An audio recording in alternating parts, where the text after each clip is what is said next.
สบายดีทุกคนมื้อนี้ผู้ข้าสิมาปรุงหญ้าคลิปนี้เด้อผู้ข้าสิปรุงหญ้าดีปังกินเลือดรักษาปังกินเลือดเด้อพี่น้องเด้อรักษาปังกินเลือดมาเบิ่งนํกันว่ามีหญ้าตัวใดแหน่ประกอบนํกันเด้อพี่น้องเด้อมี2 4 6 8 10 11ชนิดเด้อพี่น้องเด้อ1หมักเมื่อยเลือดเครือเมื่อยเลือดเด้อพี่น้องเด้อผู้ข้าสิผสมเข้ากัน2สร้างนาวต้นสร้างนาวเปลือกสร้างนาว3จานแดงหัวจานแดงเด้อพี่น้องเด้อพี่น้องคนใต้สิเอิ้นว่าเท่าอะนะเด้อพี่น้องเด้อจานแดงเครือก้าวแดงพี่น้องคนไทยเอิ้น3 4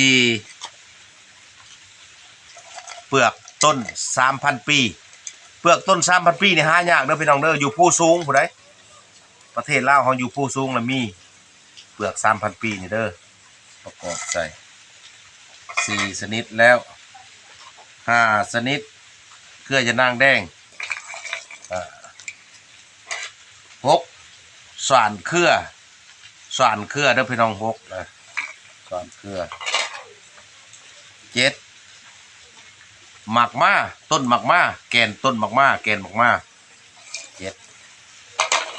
8ฟางแดงพางแดงที่เป็นน้ำเด้อพี่น้องเด้อต้นเป็นน้ำเป็นดอกแดงฟางแดง8 9เครือเส้นพัน10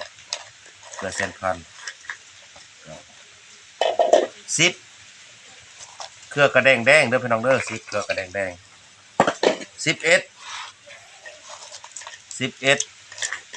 เครือสะแม